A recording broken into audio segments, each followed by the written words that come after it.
Has not had a drink for 2 months. Sorry, 2 hours. I forgot about his lunch. Now, tell me this, Russia. Why do we have a Viking tour in Dublin, huh? I'll tell you why. So me and plan to make lots of money, that's why. We have a Viking tour in Dublin because Dublin is a Viking city, founded by the Danish Vikings in the year 841. However, the first Vikings in 795 were seen in County Cork. That's in the west of Ireland. That's W-E-S-H-T, because that's how they talk in Cork. Now, they were the Norwegian Vikings.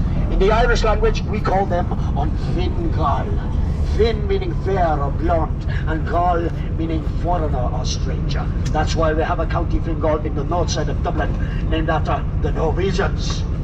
Horses, they spook easily, but they taste delicious. Anybody here from France, no?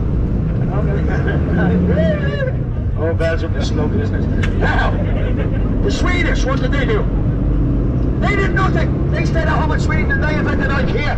I made life out for men all over the world. Cool, like you know what I mean, don't you? 7 hours in Ballymun last week. I came out with a cushion. She has me heart broken, I tell you, and me wallet. Now, as we turn the corner here, wait till you see this. If you all look to your right-hand side, you will all see exactly how ridiculous you all look. Woo! Give yourselves a wave, lads. Pretty gorgeous. Now, so the Kingdom of Dublin and the City of Dublin was founded by 2 Danish kings. One was called Olaf the White, the other was called Ivar the Boneless. I won't tell you why it's called boneless, there's kids on board. You know what I'm talking about, man, don't you? It's okay, you get the blue pills for that. Hey, America, they're free here. They have to pay for everything. Now, by the time the Norsemen got to this island, the people living here, they were called Gaels, okay? Now, for the duration of this journey, forget about your nationality, because you're all going to be Viking. What are you? Vikings! Excellent. And everybody outside of this building is a horrible, dirty, stinking, smelly, ugly Gael, right? We don't like them, they don't like us. But unfortunately, due to EU regulations, thank you, Belgium, we're not allowed to do it anymore. So what do we do instead, huh? Has anybody actually researched this tour? Oh God. We roar at them! Well, it's a very special Viking roar. First of all, you all put your arms up in the air like this. No, put your arms up. Stop trying to look cool, you're not. Then you make the ugliest face you can. Kilkenny's already doing a good answer. And when I count to 3, you roar your head off. A head, a 2, a 3! Excellent! So basically, we're going to be driving around the streets, shouting at people. And I'm going to teach you a little bit of history and culture about Dublin and Ireland in general. Now, if anybody shouts from outside, ignore them. It makes them feel stupid. Alright? Now, do we have any couples on board? You two? His hand went straight up, she's going, ugh. Who's the patron saint of love in Christianity? Come on, 14th of February. Valentine. St. Valentine was a Roman.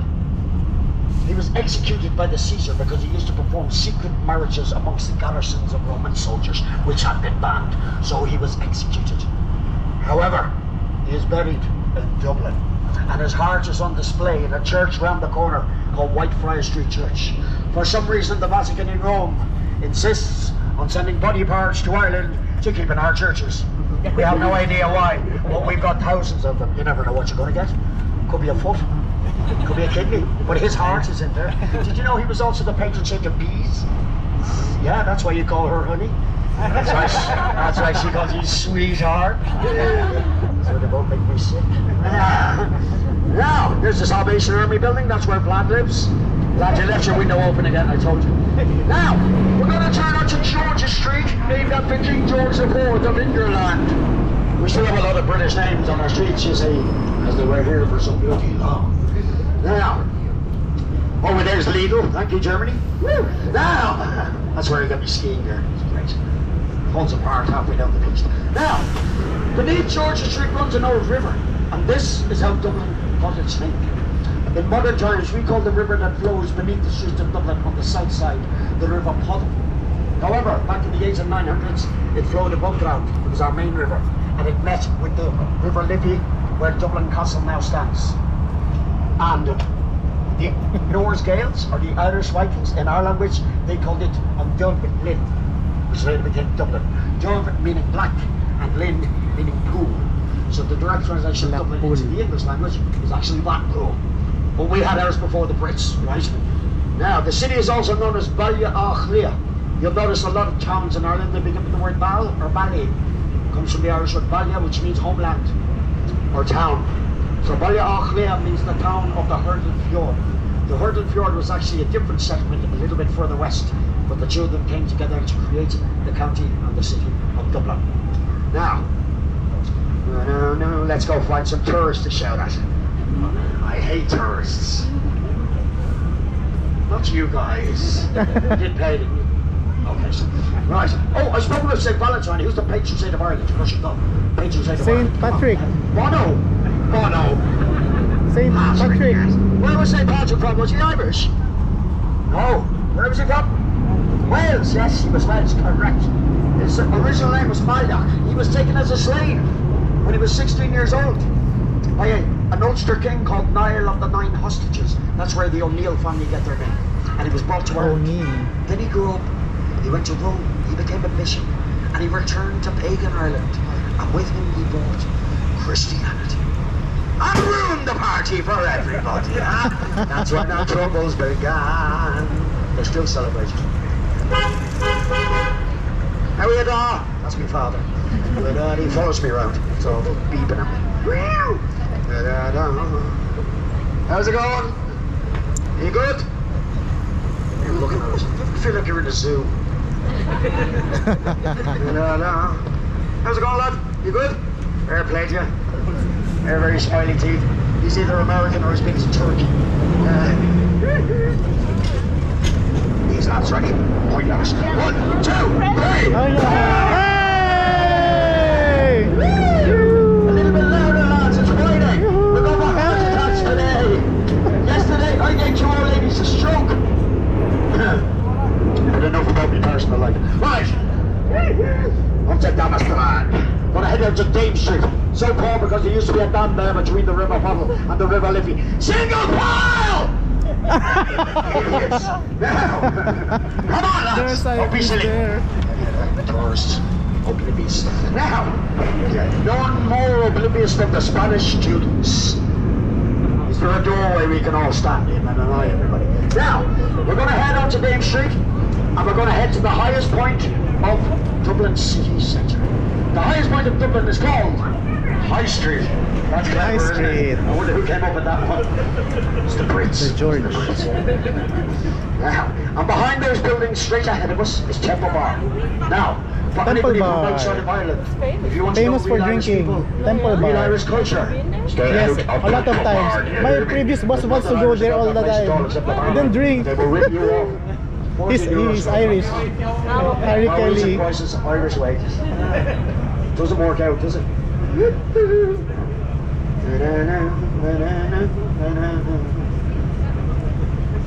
Hell yeah! Are you good? Fair play to you. Hey America, look at this. We're just driving around shouting at random people. Nobody's taking one shot at me. Ah! That's freedom. Oh. 1, 2, 3! Yeah!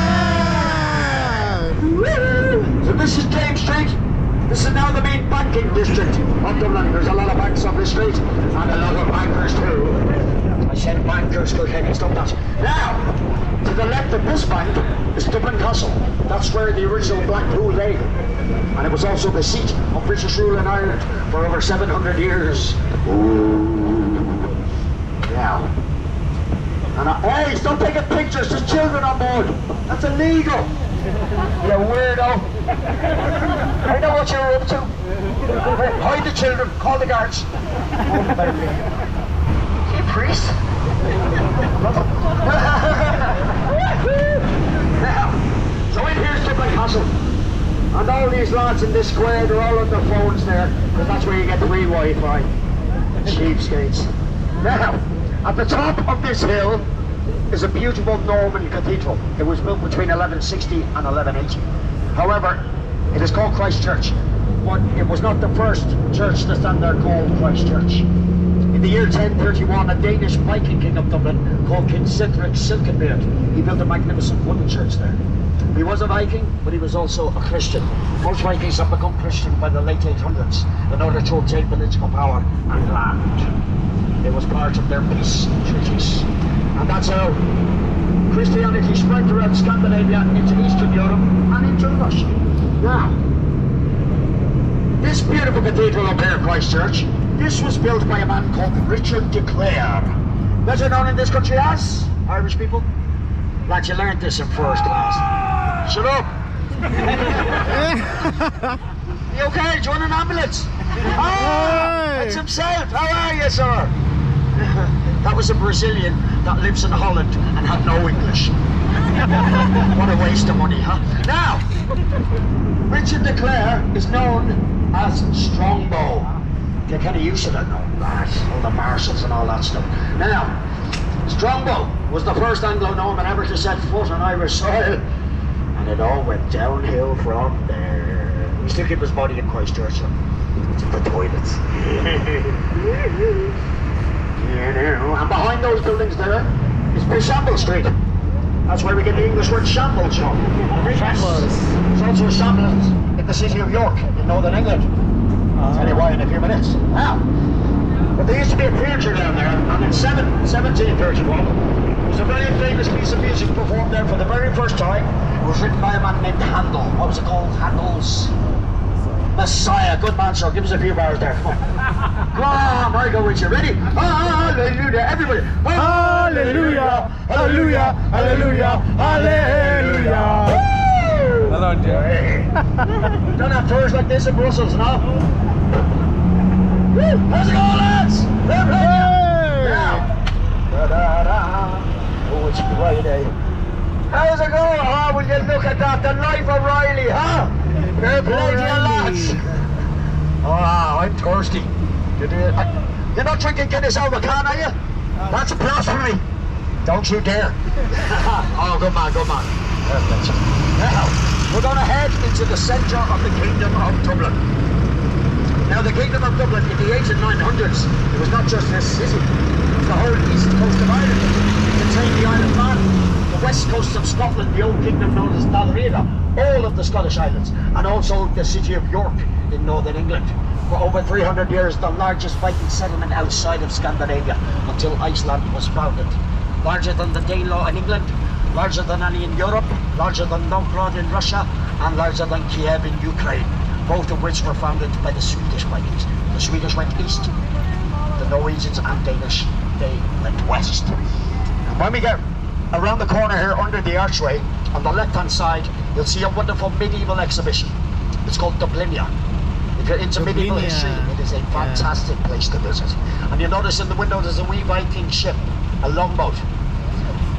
In the Rockslide, which is a place in Denmark, they have a Viking museum.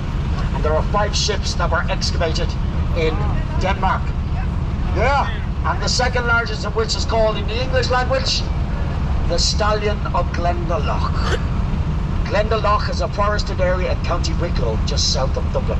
And the wood used to build that ship has been traced back to a particular forest in County Wicklow. So the second largest Viking ship found in Denmark was actually built right here in Ireland. And 2 years ago, the Norwegian government, they sent a letter of apology to the Irish government because they did so much deforestation in this country. We're still waiting for Cromwell's letter, aren't we? Oliver Cromwell. Now, lads, it is already 1, 2, 3.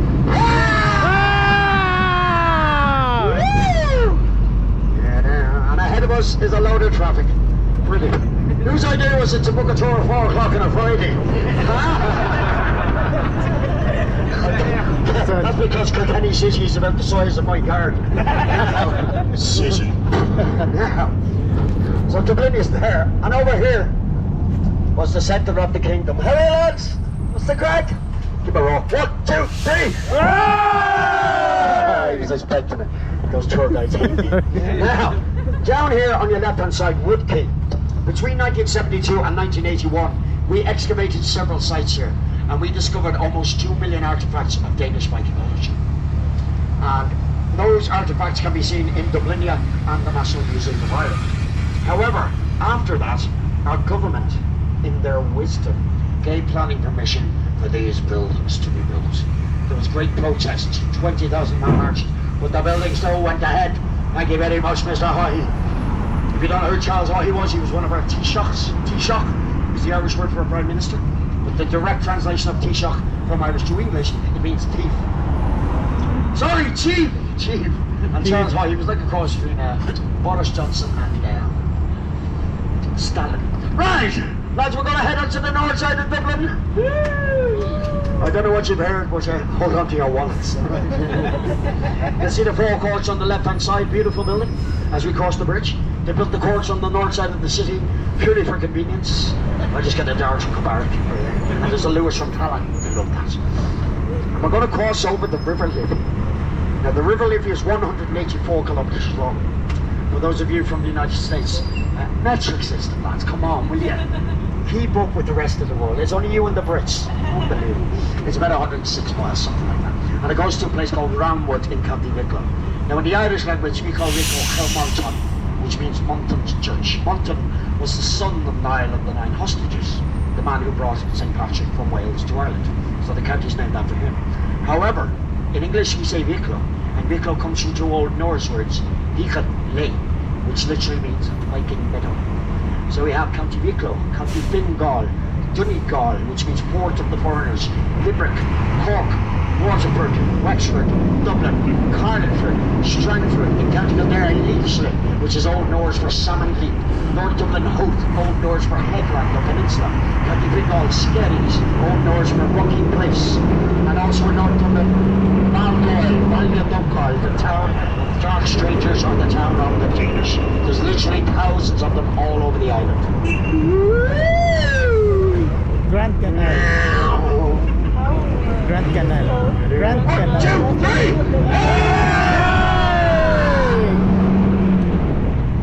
Let it bow, let it bow. The sun is killing me, lads. Irish people can't take the sun. Well, last year in July in Dublin, 36 degrees. I nearly died. I didn't know what factor to wear. I just wore Tippets. For 3 months of the year, me and the missus were just peeling each other's skin like monkeys. And there's the most beautiful sight you'll ever see, a Guinness truck. Anybody got a tin opener? I love you, I love you, I love you.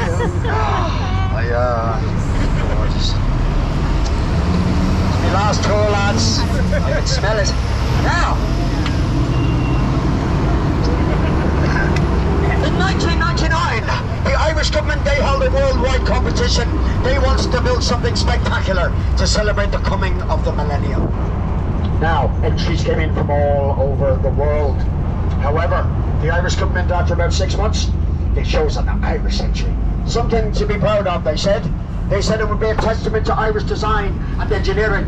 They said it would be magnificent. They said it would build a bridge, and they would call it the Millennium Bridge. Ladies and gentlemen, boys and girls, I give you the Millennium Bridge. Look at the state of that thing, huh? How much did that cost us? 3.5 million for that. Oh my Worldwide God. competition, huh? In here we have the Italian Quarter. Woo! And when I say Italian Quarter, I mean there are fair pizza shops. Anything with the tourists. Yeah. This bridge here is a bit more interesting. Cycleways. Built in 1816, this bridge, and back then it was called the Wellington Bridge, after the Duke of Wellington, a great British hero. However, the Duke of Wellington was actually born in Trim in County Meath.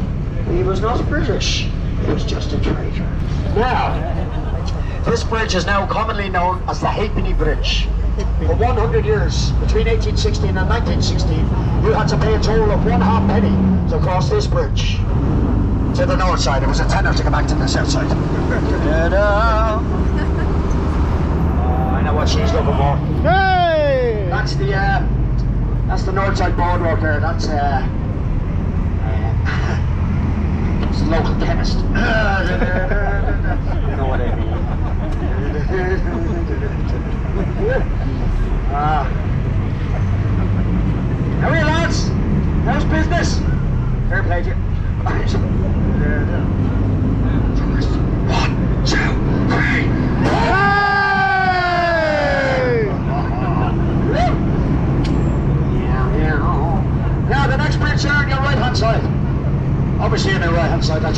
This bridge built in 1792 and originally called Carlisle Bridge after the Earl of Carlisle.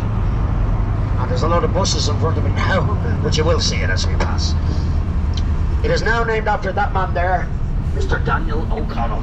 You all see that statue there? Daniel O'Connell. That's Daniel. He's recently had his hair dyed white by a seagull. I love a bit of Daniel. And the lady with her arm up in the air like this, that you can no longer see because of the bus, she is, or was, the pagan Gaelic goddess Eru, from which Ireland gets its name Era.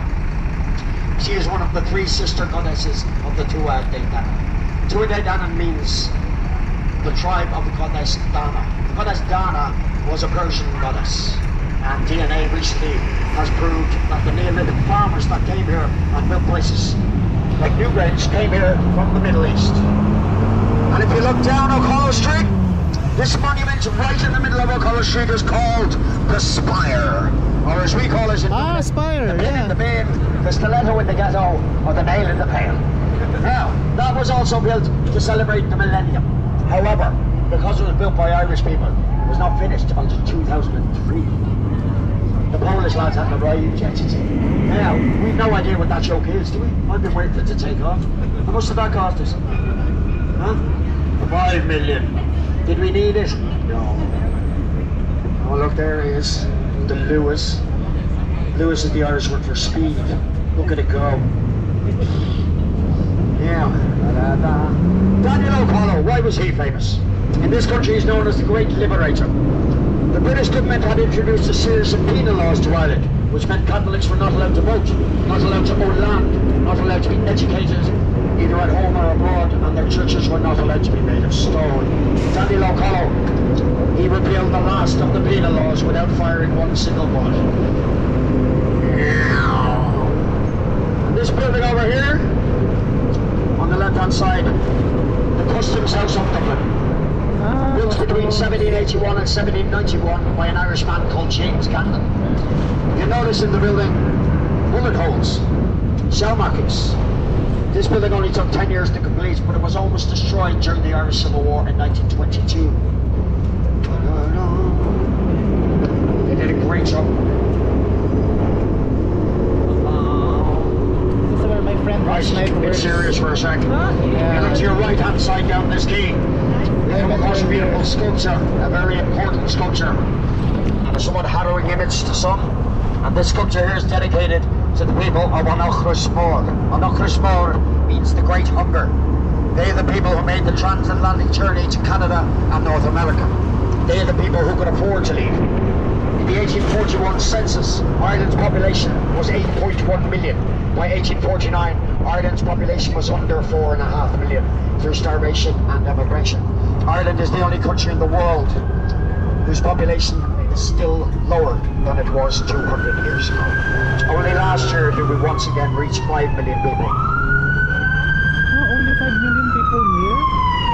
Singapore, 5 billion. It's only an ice cream man. Very small. Look at us for Yeah. Oh, smaller. You probably notice I say the Great Hunger. But in A lot of people around the world tend to talk about Oh, okay, okay. potatoes. Philippines, He's an F word. 119 million. Now, there are shipping mills in that building there, 1.9 Epic, which is the Immigration and Shipping Museum, for every single week during the Great Hunger. And on average, 915 tons of grain and meat was being shipped every single week from Dublin Port to Liverpool Port in England to feed the English. That's why a lot of Irish people don't use the word. City ba? Now, that's the Jeannie Johnston there. That's a replica of a ship that was built in Canada, and it was bought by a captain from County Kerry for the sole purpose of taking people to Boston in the United States of America. Now, sometimes I have English people on board when I'm talking about this stuff. They start looking a bit guilty, shuffling in their seats. But I always say to them, it wasn't you, you weren't even born, it was not you. It was your great-great-grandparents. I'm only joking, we're all friends now, aren't we? We're all in Europe together. Oh, actually. Right. Yeah. Where did the potato blight begin? Ireland. First case. Kansas, USA. Kansas. Spread all over the US. Then to Canada, then to Russia, then to Europe, then to Britain. Ireland is the only country that had a Now, we're going to head over to Samuel Beckett Bridge. You've all heard of Samuel Beckett, yes? And his bridge is in the shape of an Irish harp. Anybody know why the harp is the symbol of Ireland? It's nothing to do with Guinness or Ryanair, okay? It's to do with one of our Ardri. Ardri means High Kings. Ireland had 164 High Kings. 123 of them were Gaelic kings. The others were Norse kings, or Norse Gael kings. Our most famous king was a Munster king called, reigned in the 1000s. Oh, yeah, right. Brian Boru. He was a Norse Gael. Brian Boru. Now, and Brian Boru, according to the Icelandic sagas, the Viking sagas, and the Saxon chronicles and the French chronicles, he played the harp before he went to battle. So the harp became the symbol of Ireland. Now, I said Norse Gael there. What's a Norse Gael? Well, 86% of Icelandic people are Norse Gael, and 71% of Irish people who have had DNA tests are also Norse Gael. They've got Scandinavian blood and Gaelic blood. What are you in Kilkenny? Normans.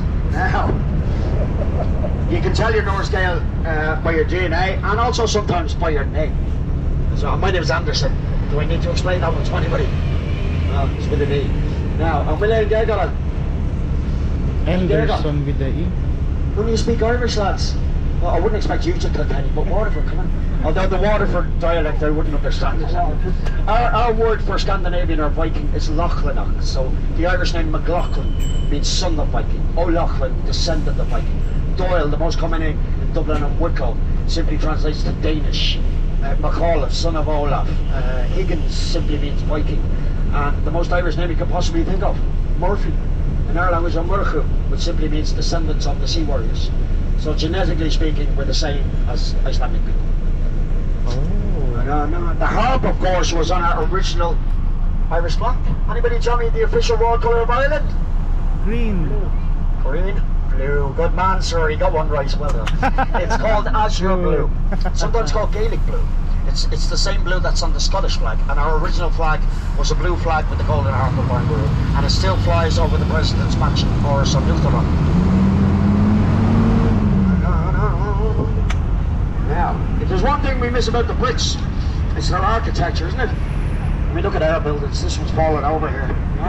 We call that the tube in the cube. We have a nickname for everything. In 1999, they also dropped a giant digital clock into the River Liffey to count down to the millennium, and it sank, never to be recovered. And what do we call that? The time in the slime. Now, our new flag, green, white and orange, was made in France by a French peasant woman in 1914. She had been talking to an Irish soldier who had been fighting in France during World War I, and he was explaining about the troubles in Ireland. So she gifted him a flag, a tricolour based upon the tricolour of France. Green, white and orange. Green representing the Gaels, orange representing the Scotch-Irish of the north, and white representing peace and unity between the two. We've had peace for over 25 years now. The unity will come. La, la, la, la. More children. Kids, we're going into the water in about 9 minutes. The kids are sitting there looking really good. What the hell is he talking about? When are we going in the water? It won't be long now. More pictures. We are going into water with the same thing. Yeah. Friday traffic. Yeah. How are you smiling? How's the crack? You know how to swim? Fair play, Jim. Yeah, I know. Okay, we'll be all good. We can swim. Very stylish, huh?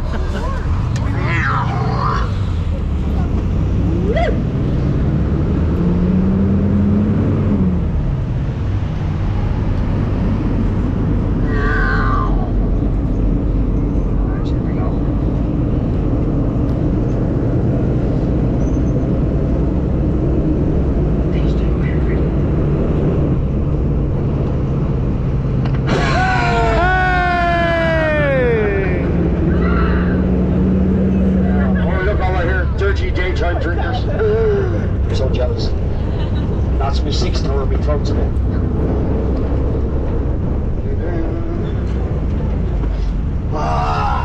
Oh, Brian. Well, quiet lads, fair play to you.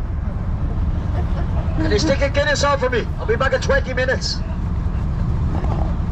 Okay, I swear. After work drinks, huh? This fella's taking pictures here. Look. And now I'll show you me good side, man. Here you go. Stick that on your Instagram. Hashtag Viking splash. The tube in the cube. Right. Tube in the cube. Okay. Just check it. Here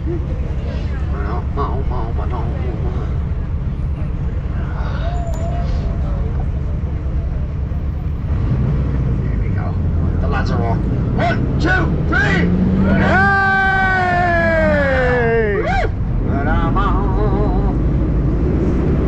Anybody staying in the Clayton Hotel over here? I didn't think so. Hello, rich people! Oh, lads, look at the name of this street here. It's a great street name. Grand Canal. It's called Misery Hill. And what stands upon Misery Hill? The offices of Facebook and Instagram. Is that ironic? Now, 1916 Easter.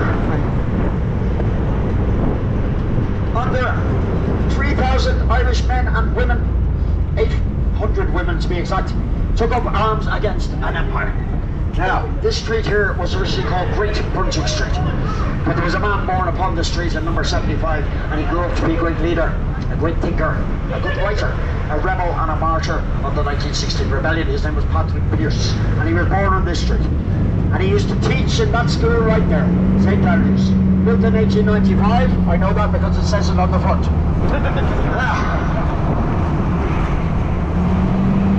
All the leaders that were executed after the 1916 rebellion, not one of them was a soldier. They were teachers, they were trade union leaders, they were writers, they were musicians, they were poets, craftsmen, not one soldier. Over here's the Mint General factory. I'm joking, that's the Lear Academy of Acting. That's where some fine Irish actors are training to become Oscar nominees that the British can claim as their own. I wish they stopped doing that. They tried to claim Saoirse Ronan. Saoirse? What does Saoirse mean? Freedom. Yeah, that's ironic, isn't it? Yeah. And there's some posh people. Hello, posh people! How are you? 9 quid for that espresso. Now, on your right hand side here is Boland's Flour Mills, old biscuit factory. It's a 19th century building, listed, protected. The Irish Republican Brotherhood held this building the longest during the rebellion. They were the last to surrender. Inside are now luxury offices that belong to Google. They own a lot of stuff around here. Now, if anybody's into music, real music. On your left hand side, down here, we have Windmill Lane Recording Studios. A fine studio.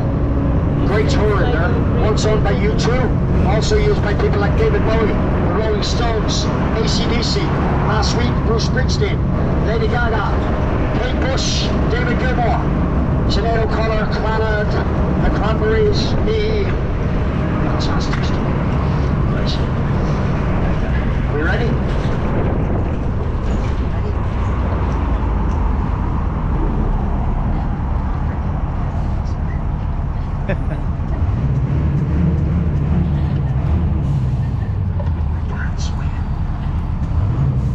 We're gonna go to the water now. Holy joke, we haven't lost anybody today.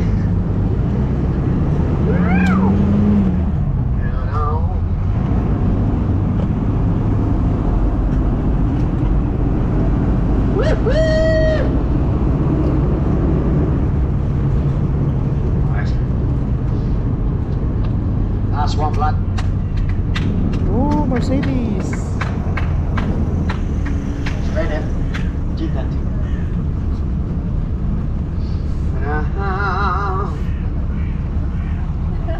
Oh, he loves his job, doesn't he?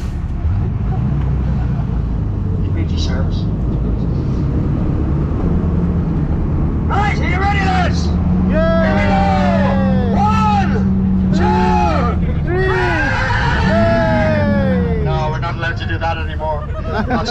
incident. Right. Lads, I need your help now. This thing's broken. Are you ready? Come on. Beep, beep, beep, beep, beep, beep. I hope I will not be staying It's okay. That'll do. Aye. Now pay attention, lads. This is where I become an air hostess. Go to Viking. Welcome to Ryanair. Like any of you travelled on Ryanair. Right, emergency exits anywhere you like. Now, if you're wearing a seatbelt, take it off. No seatbelts on the water. This thing is 9 tons, you know what to be tied to it. Now, for health and safety reasons, these days, we all must wear a life jacket. Okay. Keep in mind there's a zipper and a buckle. Please use both zipper and buckle. Also, children and silly adults, some of them have got whistles. Do not blow the whistles. It's very unhygienic. They're for emergencies only. You've no idea what this guy does with these things. And also, it's really annoying. There you go, my lady. You can have this one. What's your name? Anna, stand up, Anna. This is Anna, and Anna's wearing a beautiful orange life jacket. You bought that. I'll be back in 2 minutes. I have to go get some more water. Water. We've got a place in Belfast on the 12th of July. Only the Irish people got that one. Yeah.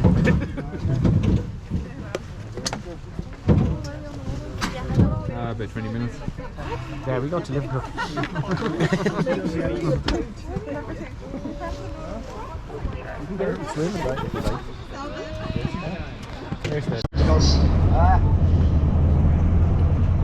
Right.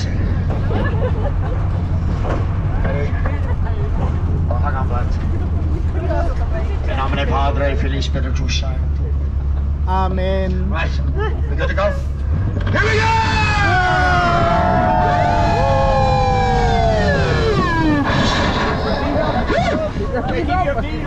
Yeah, don't worry. It's only 19 meters deep. If wherever you are, I believe. Yeah, sorry, wrong song. Oh, sorry, America, that's 38 feet. Right. Now, this is the Grand Canal Basin we're in here. This basin is over 250 years old. It took 49 years to build this, just to dig it out. It's only 2 boys and 1 shovel. And ships from all over the world used to come through those lock gates there, and they would dump their cargo here, which would then be collected by barges and using the canal system delivered all over the country before the railway system was built. And the first thing international sailors would encounter once they came into this basin all around here were gallows. That's how the British warned sailors not to mess about in their cities. They would put the gallows near the ports. And back then, of course, Dublin was the second city of the empire. Some of the buildings have the old facades and what they used to look like back then. Obviously without the glass doors and windows. The windows and doors are so tall is because horses needed to exit and enter. And this circular window over here has got a logo in it. Does anybody know what that logo is? Airbnb, correct, Anna, well done. That is the headquarters of Airbnb. So any complaints, that's where you go. We have a lot of international headquarters in this area, mainly tech and software. In a 4-kilometer radius of this basin, we have got the headquarters and offices of Facebook, Instagram, Google, Apple, Microsoft, Intel, Amazon, eBay, Pinterest, TikTok, Twitter, Tinder, WhatsApp, Indeed, Accenture, blah blah blah blah blah blah. I could go on for 10 minutes. Why so many? 2 reasons. 3 reasons actually. First one's low corporation tax, yeah. Lowest in Europe at the moment, 12.5%. However, next year it's going up to 15%. But that's not stopping the Yanks coming here. Since that was announced, we've had 12 new American companies open in Dublin. Why? Second reason, statistically, qualification-wise, Ireland has got the highest trained tech staff in the world. And the third reason, Ireland is the only English-speaking country in the European Union. Thank you, Brexit. Last year, 17 companies from the UK moved their whole operation to the Republic of Ireland. Yay! Now, any fans of U2 on board? Yeah? An Irishman that likes U2. Where was you guys? I actually like U2. See that little building over there with the graffiti on it? That tiny little building there. 1979. Paul McGuinness, U2's manager, he bought that little building for next to nothing, and he turned it into a recording studio. It became Hanover Key Studios. That's where U2 recorded their first 4 albums, in that little building there. They actually recorded 8 there altogether. And before this was all built, there used to be a wall on the other side. It was the only wall in Ireland where graffiti was legal. Fans used to come from all over the world and leave little messages for Bono and the lads. And there was protests when it was being knocked down. But fans used to come and take the bricks from it and sell them on eBay and stuff like that after. So. And you still see the lads down here now and again. Remember last time we saw them? It was quite funny, wasn't it? They were walking along there, Bono almost fell over the edge. I'm sorry, that's his joke. This is why he's the driver. Never doing that again. Now, and that's Vlad's part-time job over there. That's the Peggy Joy over there. See what it says on the roof of that barge? www.massageonabarge.ie. He's got the hands of an angel, lads. Look at that. Rock. That's why he wears the gloves. Hardest working tugboat in Ireland. That beautiful building over there, almost as old as the Mason, over 200 years. It's still got the same brickwork. It's now a beautiful home, and it's home to a very prominent Irish businessman, the man who was responsible for the development of the whole of the Dublin Docklands, north side and south side. I'm not allowed to tell you his name, it's like when I mention it, so privacy laws and all that stuff. Harry Crosby! The big white building in the corner over there, that's the Marco Hotel. Anybody been in there? Beautiful luxury hotel. I've been thrown out of there many times. It's got a rooftop bar, and it was designed by 2 Portuguese lads. Now they claimed they based the design of the outside upon the Giant's Causeway in Antrim. I reckon they've never been to the Giant's Causeway in their life, have they? Yeah. The red building there, that's Instagram. And this beautiful building here is the Bordgosh Energy Theatre, as they call it. Most of us call it the Grand Canal Theatre. And this is where all the West End Broadway musicals come, opera, ballet, stuff like that. I'm sure some of you have been in there, have you? What did you see there, man? Mary Poppins, fantastic. What about you, man? Beauty and the Beast, last Christmas? It was fantastic, wasn't it? I've been in there loads of times. The last thing I saw, I think, was the Estonian ballet, Swan Lake. It was supposed to be the Russian ballet, but anyway, close enough. It's a beautiful theatre. However, in front of it, you see these red poles and green benches here? You know what this is, apart from the seagull's toilet? This is mud and orge, everybody, mud and orge. Anybody any idea what it's supposed to be? You like it, do you?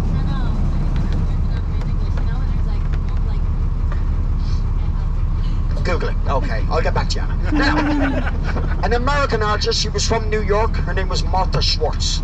And she said to our government when the theatre was built, she said, Ireland, I got a fantastic idea. How about I come over there and I build something wonderful for your new theatre? She sounded a lot like Al Pacino.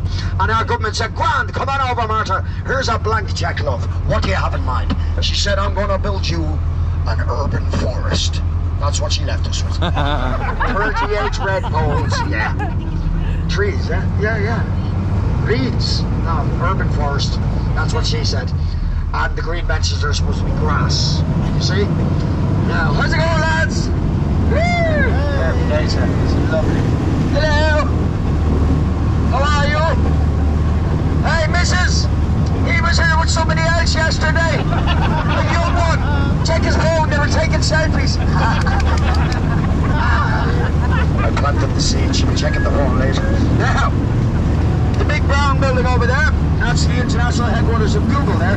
They employ over 2,000 people in that building, but they also own that building, and that building, and that building, and those 2 buildings, and the 2 buildings behind it, and that building over there, and the building that's now under construction. Wow. That's how many people they employ in Dublin. Last year, tech and software became Ireland's biggest industry, overtaking pharmaceuticals. And the third is finance and banking, and then the fourth, which was our top for a very long time, is aviation leasing. Every airline in the world leases their planes through Shannon in Ireland, and that was the kick-off of the whole Celtic Tiger thing. Now, and then it's agriculture, tourism, Guinness and whiskey.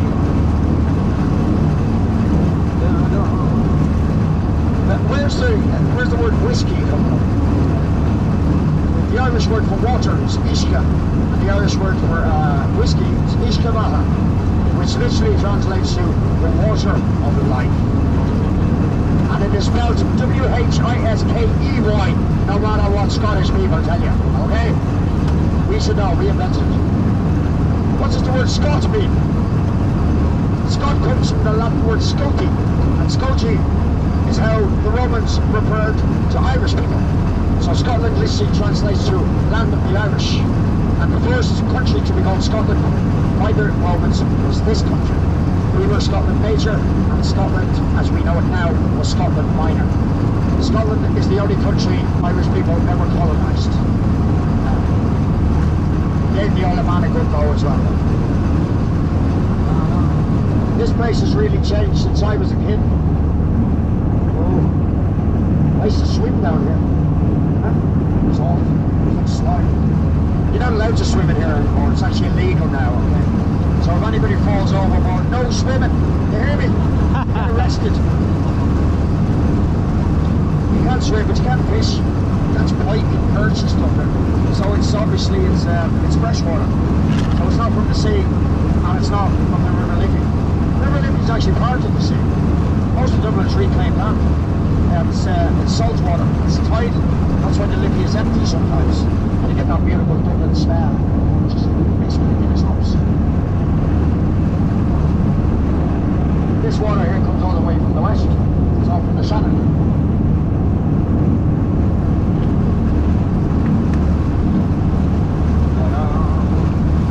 Anybody been to the Aran Islands? Yeah.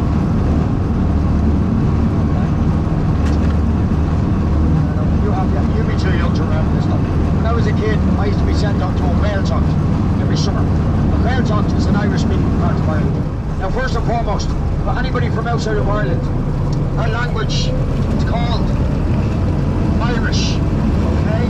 It's not Gaelic or Gaelic Irish or anything like that, it's just Irish. And then in the Irish language, it's called Gaelic. Now we have three different dialects.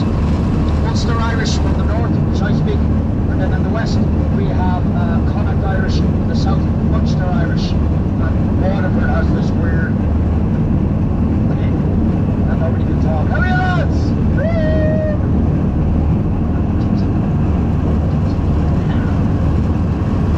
Have an Eastern dialect of Irish, but the British banned the Irish language in banks, ports, financial institutions. So if you want to do business, you have to speak English. And we almost lost our language. And there has been a resurgence now, thankfully. It's quite cool to speak Irish now. And according to the last census, over 2 million people on the whole island, including Northern Ireland, speak Irish every day in service. Sometimes I used to go to Galway to try to pick up their weird dialect, and this old ship up here, it's now sinking. It's called the Navina. And back in the 1980s, that used to ferry us from Galway to Innismore in the Atlantic Ocean, next stop Iceland. But then it was taken to Dublin, and it was used in a movie, a film called Michael Collins, with Liam Neeson and Julia Roberts. Now the scene that was filmed on the ship, it lasted about 42 seconds on the screen. And the ship has been sitting in this basin ever since then. That was 1999. Such a waste. And we came back after our Christmas break and realised it's sinking. So it now has to be scrapped. Such a waste.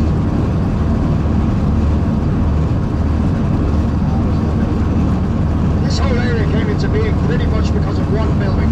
That building over there. It's now called the Three Arena.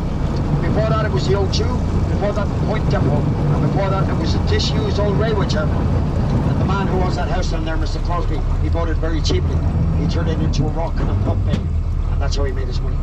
And then little by little, that's how he built the whole of the house. Then he went bankrupt, but he's back up. It's very short. I thought it would be Good one. the grand. Lads, can you lean forward a little bit just while we're going? Always the Americans. They used to be told what to do.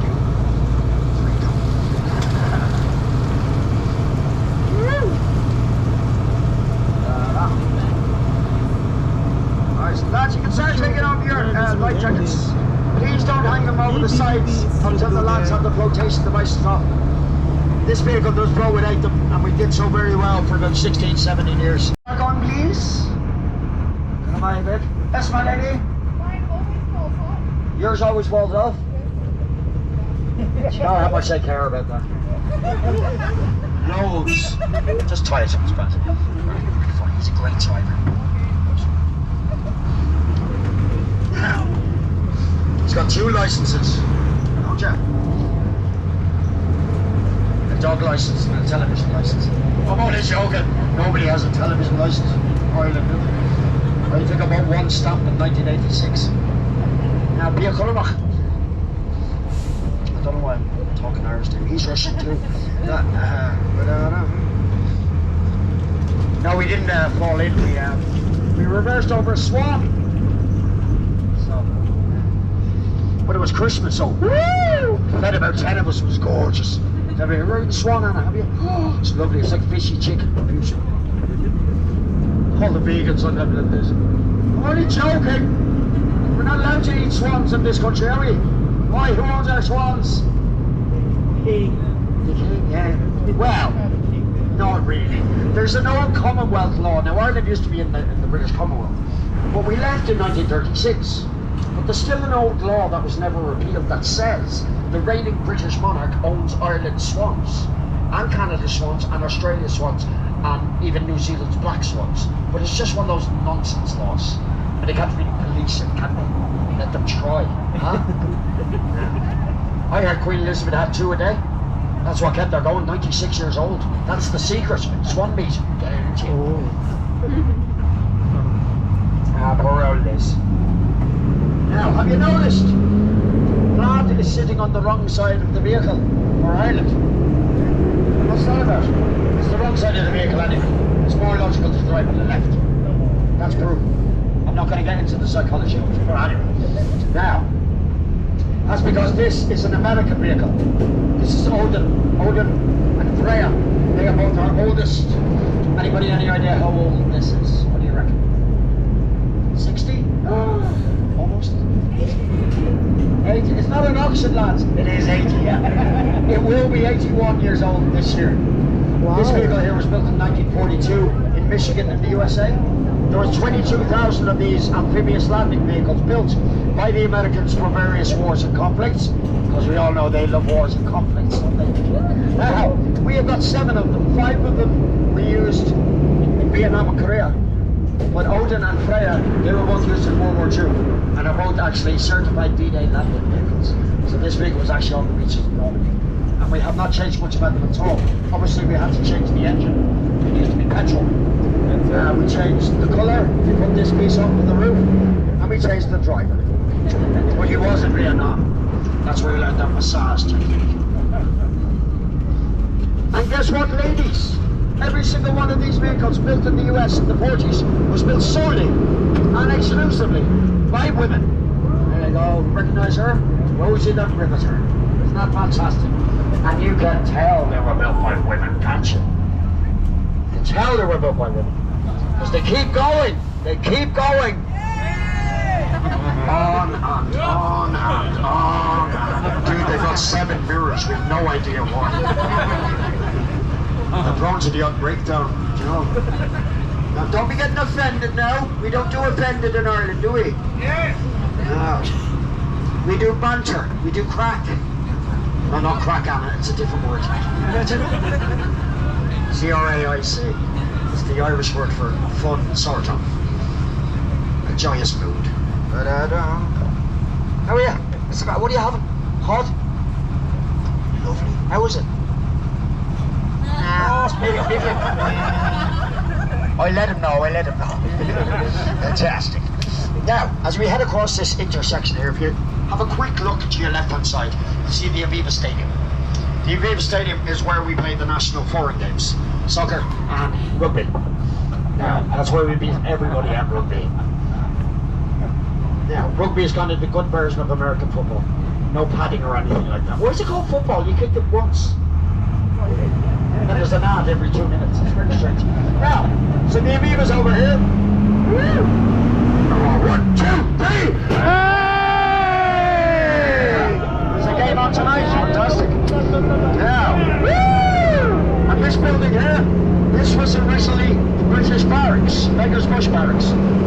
Those posts with the chains all around there, they're not just posts, they're actually cannons from a very famous battle.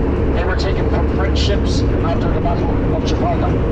But they would not fit the British ships, so instead they used them as posts in both Dublin and London. So you'll see a lot of them in London as well.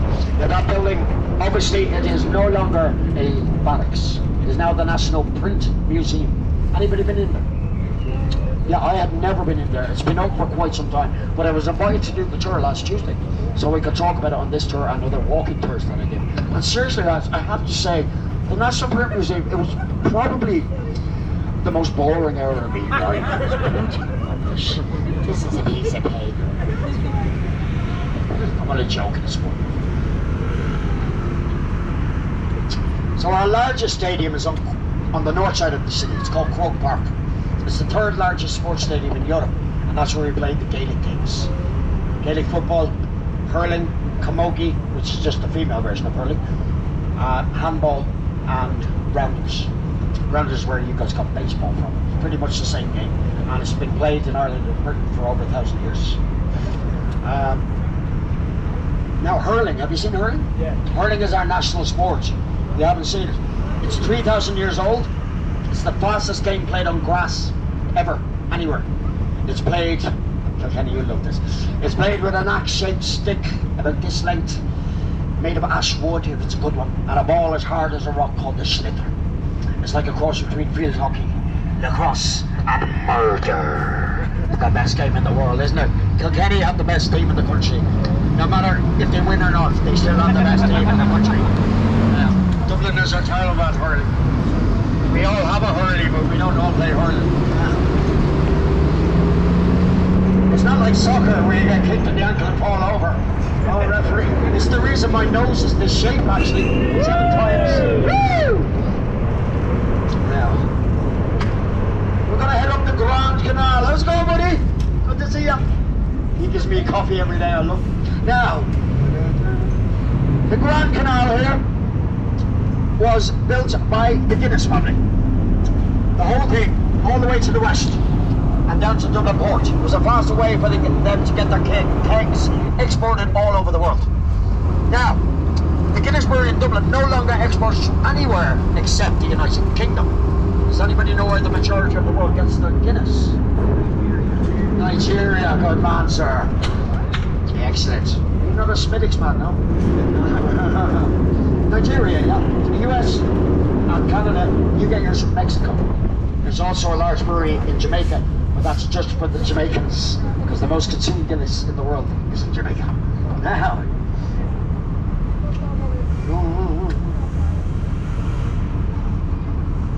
shut up.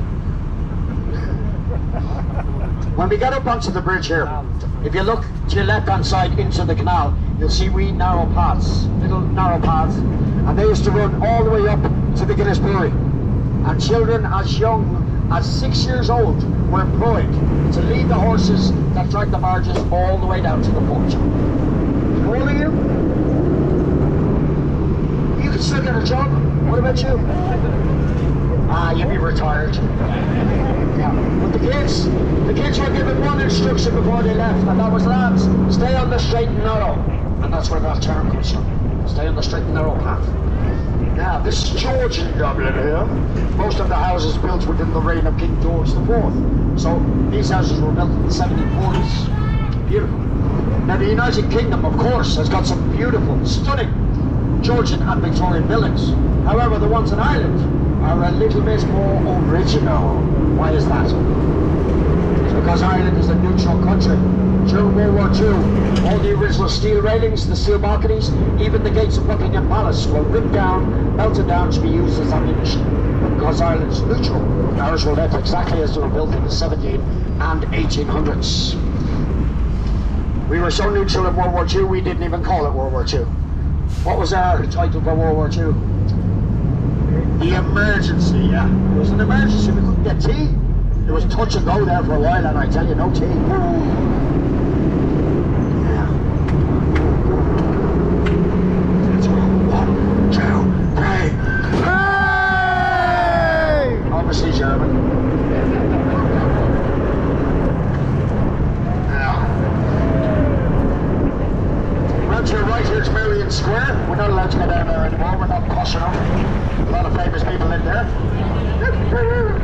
Hey, Cliffy! How are you? Woo! Good man. Kilts were invented by an Englishman in the 19th century, by the way. There's nothing Scottish about them whatsoever. There you go. Now, I tell the truth, you see. Right. Oscar Wilde, he lived in number 1 Merrion Square, which is now the American College, Dublin. I've no idea what they teach you in an American college. I can only assume it's stuff like how to spell colour without a U. Or how to say aluminum instead of aluminium like the rest of us. To liberate small countries who just happen to have oil. Take away women's rights to their own bodies. You know, American stuff. James Joyce lived there too for a while, although he did prefer the north side. I'm assuming you've all read Ulysses by James Joyce? Whatever. Have you not? No. I was 13 when I read Ulysses. Well, when I started, I'm on chapter 3 now.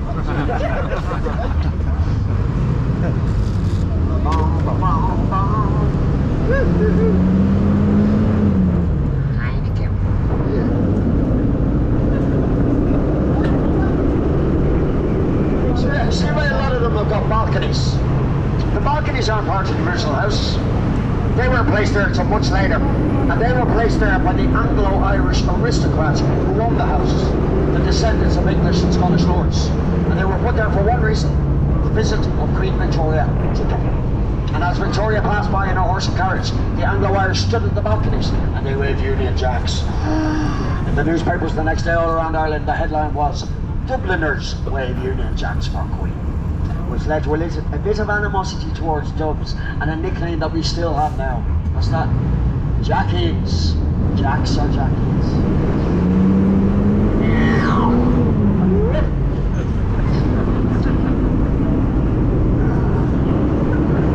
Hush people. 1, 2, 3. Hey! Sitting outside Louis Copeland's drinking wine. Doesn't get much posher than that, does it?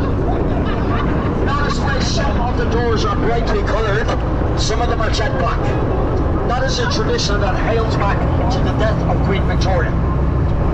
The British government ordered everybody in the Empire to paint their doors black. So the Anglo-Irish, they obliged, they painted their doors black. But the Irish people went the other way and painted them bright colours. And there's an unwritten rule.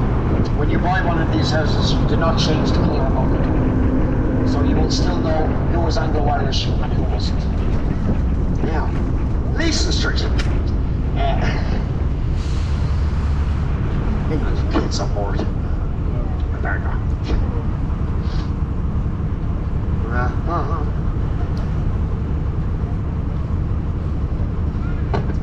Right. Now, the difference between Celts and Gaels.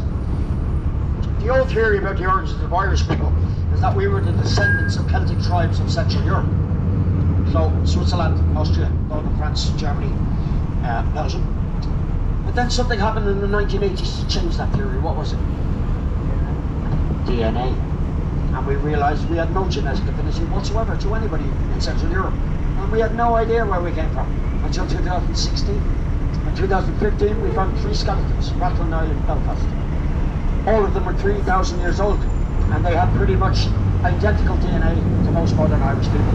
Obviously without the Scandinavian, English, Welsh and French bits. But we traced our ancestry backwards using samples from all over Europe. So this is where Irish people came from. This was their DNA journey. Ireland, from the original Neolithic farmers that came from the Middle East. The Iberian Peninsula. Portugal, Spain, and especially the Basque country of Spain. The southern we're back. That's already Anatolia, Turkey. And we began our part. journey at the Pontic Steppe, Yeah, you're right. the Caspian Steppe, of the Yamnaya culture about 7,000 years ago. Where's the Caspian Steppe, Anna? The Pontic Steppe, where is it? Caspian, yeah. Southern Russia, Ukraine, Polish border. That's where Irish people began. We have the most Indo-European blood of any country in the world, 58%. We are the Aryan race. I'm not saying that in a political way. Aryan is the name for Indo-European. So, but it's purely because we had nobody to mix with us. We were furthest west, and that's why we have the highest concentration of red hair as well. The second highest concentration is in Russia. Yeah. But nobody will have red hair in about 500 years' time, though. They reckon it will die out because we don't need it anymore. It's to do with intake of vitamin D. But because the planet has got so warm, we don't need it. Yeah. Oh God, they're starting early, aren't they? So jealous.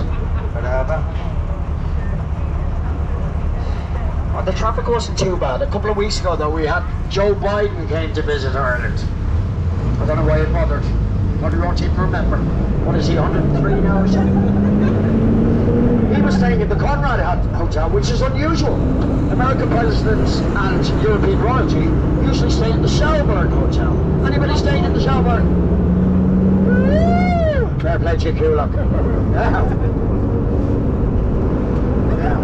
That's where Obama stayed, and Clinton, and John F. Kennedy stayed there in '63. So did Marilyn Monroe. I'm not sure it was on the same night, but they both stayed there.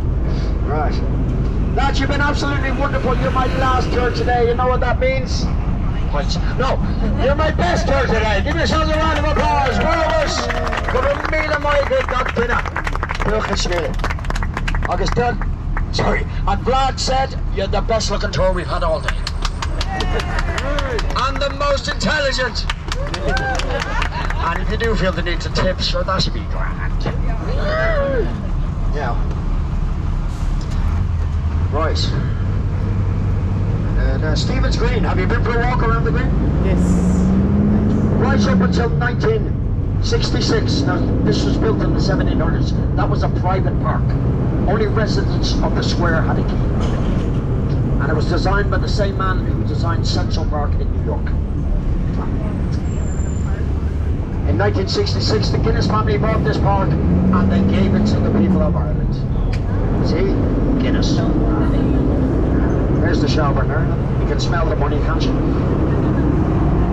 Right, one last roll, lads. Ready? 1, 2, 3! And a round of applause for Vlad for getting us home safely. What a minute right there, lads. 1, 2, 3! Now, lads, by the way, if anybody's on TripAdvisor or Google, you want to give us a wee review, that'd be great. If you could please use our names. My name in English is Keith, and this is Vlad. Keith and Vlad. If you liked it, if you didn't like it, my name's Mick. Alright? Now, lads, please stay in your seats until I get the steps down, and you hear me shouting, get the hell off me boat and go for a pint. Fair play to you, lads. Good a meal of bacon. Woo! Thank you, Vlad.